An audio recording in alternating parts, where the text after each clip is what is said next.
Secunderabad cantonment విలీనాన్ని అడ్డుకుంటున్న BJP, BRS పార్టీలను చిత్తుగా ఓడించాలని కంటోన్మెంట్ వికాస్ మంచ్ నాయకులు ప్రజలకు పిలుపునిచ్చారు.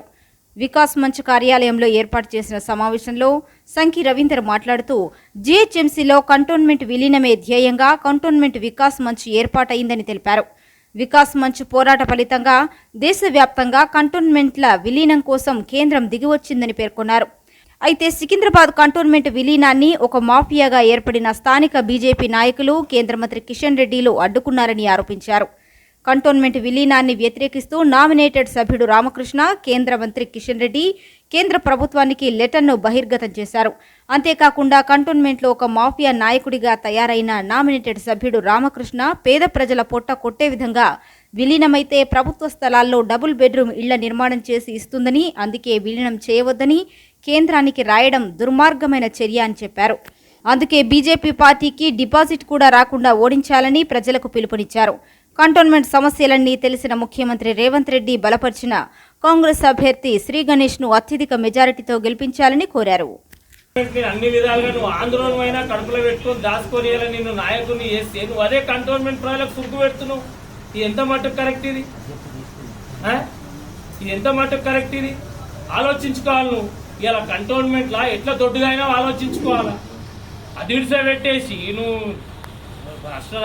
దేశ రాజకీయాలు ఒకలాగా ఉంటే కంటోన్మెంట్ మీద నువ్వు రాజకీయ నాయకులను అడ్డం పెట్టుకొని విలీనాన్ని అడ్డుకుంటే కంటోన్మెంట్ ప్రజలు ఎట్లు ఊరుకుంటారు అనుకున్నావు. కాబట్టి కంటోన్మెంట్ ప్రజలారా ఆలోచించాలా. ఇటువంటి వాళ్ళని డిపాజిట్ కూడా రావద్దు. అట్లా అని బీఆర్ఎస్ పార్టీ కూడా ఏం మంచిది కాదు. బీఆర్ఎస్ పార్టీ కూడా ఎన్ని విధాలుగా అడ్డుకోవాలని అన్ని విధాలుగా అడ్డుకున్నది. దయచేసి అడ్డుకున్న మాటని పదే చెప్తున్నామంటే అర్థం చేసుకోవాలా. విలీనం అనేది దాదాపు 75 సంవత్సరాల స్వతంత్ర భారతంలో కనీ విలీనని పెద్ద అంశం ఇది. ఒక ఆర్మీ నుంచి సివిల్ ఏరియాని మర్జ్ కావడం అంటే ఇంత పెద్ద ప్రాసెస్ లా ఏదైనా ప్రజలకు అన్యాయం జరుగుతుందా, అందరికీ న్యాయం జరుగుతుందా అని చూడాల్సిన నాయకులు ఇట్లా మాఫియా రాజకీయాలు చేస్తున్నారు. ఇది ఎంత మట్టుకు వాళ్ళకి కరెక్ట్ కాదు. ఇలా కంటోన్మెంట్ వాళ్ళలో చిన్న స్థాయి నుంచి పెద్ద స్థాయికి తీసుకొచ్చిన కంటోన్మెంట్ న్యాయం చేయాల్సిన టైం వచ్చినప్పుడు వీళ్ళు అన్యాయం చేసుడు వీళ్ళకైతే కరెక్ట్ కాదు. ఈ ఎన్నికలలో వీళ్ళకు సరైన బుద్ధి చెప్పాలా. డిపాజిట్లు కూడా రావద్దు. కంటోన్మెంట్ లో గణేష్ గారిని భారీ మెజార్టీతో గెలిపించుకుందాం, విలీనాన్ని సాధించుకుందాం, హైదరాబాద్ తోని ధీటుగా అభివృద్ధి పదంలో ముందుకు పోదాం. సర్వేలన్నీ బీఆర్ఎస్ ఎమ్మెల్యే అభ్యర్థి నివేదితకే అనుకూలంగా ఉన్నాయని కంటోన్మెంట్ బీఆర్ఎస్ ఇన్ఛార్జ్ రావుల శ్రీధర్ రెడ్డి స్పష్టం చేశారు. బీఆర్ఎస్ కు కనీసం దరిదాపుల్లోనూ కాంగ్రెస్, బీజేపీలు లేవని తేల్చి చెప్పారు. కాంగ్రెస్ కు ఓటమి భయం పట్టుకుందని, అందుకే పెద్ద ఎత్తున పలు వార్డుల్లో డబ్బులను పంపిణీ చేస్తున్నారని విమర్శించారు. ఎన్నికల నిబంధనలకు విరుద్ధంగా డబ్బులను పంపిణీ చేస్తున్న వారిపై చర్యలు తీసుకోవాలని అధికార యంత్రాంగానికి ఆయన విన్నవించారు. ఈ మేరకు బోయిన్పల్లిలో ఏర్పాటు చేసిన ప్రెస్ మీట్లో రావుల శ్రీధర్ రెడ్డి మాట్లాడారు. కాంగ్రెస్ అభ్యర్థి చరిత్ర ఏంటో ప్రజలందరికీ తెలుసునన్నారు రావుల శ్రీధర్ రెడ్డి. వెన్నెల గద్దర్కు టికెట్ ఇవ్వకుండా ఒక ఆడబిడ్డను కాంగ్రెస్ మోసం చేసిందని మండిపడ్డారు. కాంగ్రెస్ కు ఓటేస్తే కష్టాలు తప్పవని హితవు పలికారు. బీఆర్ఎస్ తోనే కంటోన్మెంట్ అభివృద్ధి సాధ్యమని చెప్పారు. 30 ఏళ్లు కంటోన్మెంట్ కు సేవ చేసిన సాయన్న కుమార్తె నివేదితను గెలిపించుకునేందుకు ప్రజలంతా సిద్ధంగా ఉన్నారని వెల్లడించారు. కాంగ్రెస్ కుట్రలను ప్రజలు గమనిస్తున్నారని, ఎన్నికల్లో ఆ పార్టీకి కర్ర కాల్చి వాత పెట్టడం ఖాయమని రావుల శ్రీధర్ రెడ్డి తెలిపారు. ప్రచారంలో అద్భుతంగా పనిచేసిన కంటోన్మెంట్ బోర్డు మాజీ సభ్యులు గులాబీ శ్రేణులందరికీ ఆయన ప్రత్యేక ధన్యవాదాలు తెలిపారు. కాంగ్రెస్ కు లీడర్లు, క్యాడర్ లేదు కాబట్టే బీఆర్ఎస్ నేతలను ప్రలోభాలకు గురిచేసి బలవంతంగా ఆ పార్టీలోకి చేర్చుకుంటున్నారని ఎమ్మెల్యే మర్రి రాజశేఖర్ రెడ్డి మండిపడ్డారు. అందుకే ఇతర పార్టీల నుంచి వచ్చిన అభ్యర్థికి టికెట్ ఇచ్చారని ఎద్దేవా చేశారు. ఎలాగూ కాంగ్రెస్ కు ఓటమి తప్పదని, ప్రజలందరి ఆశీర్వాదం బీఆర్ఎస్ ఎమ్మెల్యే అభ్యర్థి నివేదితకే ఉందని స్పష్టం చేశారు. కంటోన్మెంట్ ఎమ్మెల్యే స్థానంతో పాటు మల్కాజ్గిరి ఎంపీ స్థానంలో గులాబీ జెండా ఎగరడం ఖాయమని మర్రి రాజశేఖర్ రెడ్డి వెల్లడించారు. కంటోన్మెంట్ ప్రజలందరి ఆశీస్సులు తనకు ఉన్నాయని బీఆర్ఎస్ ఎమ్మెల్యే అభ్యర్థి నివేదిత సాయన్న స్పష్టం చేశారు. ప్రజలంతా తమ సొంత ఆడబిడ్డలా తనకు ఓటేయాలని కోరారు. కంటోన్మెంట్ ప్రజలతో సాయన్నకు విడదీయరాని అనుబంధం ఉందని గుర్తు చేశారు. సాయన్నలాగే ప్రజాసేవ చేసేందుకు తాను సిద్ధంగా ఉన్నానని, కాబట్టి తనను దీవించాలని నివేదిత కోరారు.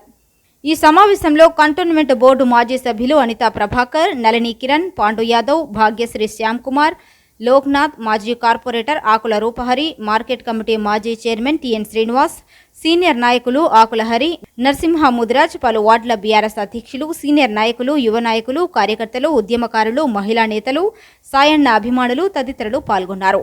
కంటోన్మెంట్ అంటే ఎక్కడుందో తెలియని నాయకులు, దాని ఆనుపానులు తెలియని మంత్రులు, నాయకులను ఈ గల్లీలలో తెప్పించినటువంటి యొక్క శక్తి ఘనత బీఆర్ఎస్ పార్టీ కార్యకర్తల సొంతమని నేను చెప్తా ఉన్నాను.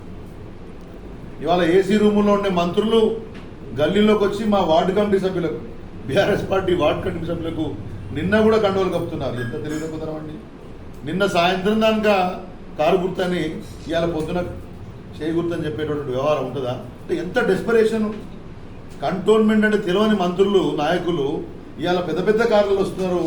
వాళ్ళని ఇక్కడ దాకా వాళ్ళకి ముచ్చెంటలు పట్టించి వాళ్ళ ప్యాంట్లు తడిచిపోతే కంటోన్మెంట్ తెప్పించినటువంటి చరిత్ర ఘనత ఇక్కడ కూర్చున్నటువంటి బీఆర్ఎస్ పార్టీ నాయకులది, ఇవాళ ఫీల్డ్లో ఉన్నటువంటి యొక్క మా యొక్క కార్యకర్తలది.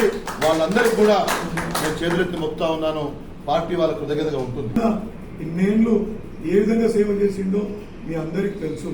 ఇంత సేవ తీసుకొని ఇంత ఏదో రకంగా ఆయనతో లబ్ధి పొంది, అదేవిధంగా కేసీఆర్ గారు ప్రభుత్వంలో ఉన్నప్పుడు అనేక కార్యక్రమాలు, సంక్షేమ పథకాలు ప్రవేశపెట్టినప్పుడు లబ్ధి పొందిన వాళ్ళు అంతా కూడా మీరు ప్రజలకు అండగా నిలవాల్సిన సమయం ఇది. ప్రజలు కూడా మనం చూస్తున్నారు ఏ విధంగా వీళ్ళు నాయకులు వ్యవహరిస్తున్న తీరు కూడా ఏ విధంగా ఉంది అనేది వాళ్ళు కూడా గమనిస్తున్నారు. కాబట్టి ఇది నాయకులకు కూడా నేను చెప్తున్నా, పార్టీ మారే వాళ్ళకి జాగ్రత్త. మీకు లైఫ్ ఉంది, ఫ్యూచర్ ఉంది. అనవసరంగా ఎవరో చెప్పిన ప్రలోభాలకు లొంగి ఎక్కడుంటారో వాళ్ళకి తెలియదు. మళ్ళీ మీకు వాళ్ళు కలుస్తారో కలవరో అనే నాయకుల మాటలు నమ్మి మీరు ప్రలోభాలకు కూడా గురి కావద్దు. దయచేసి సాయన్న బిడ్డకి మద్దతు ఇవ్వాల్సిందిగా మీ అందరినీ కోరుతున్నాను.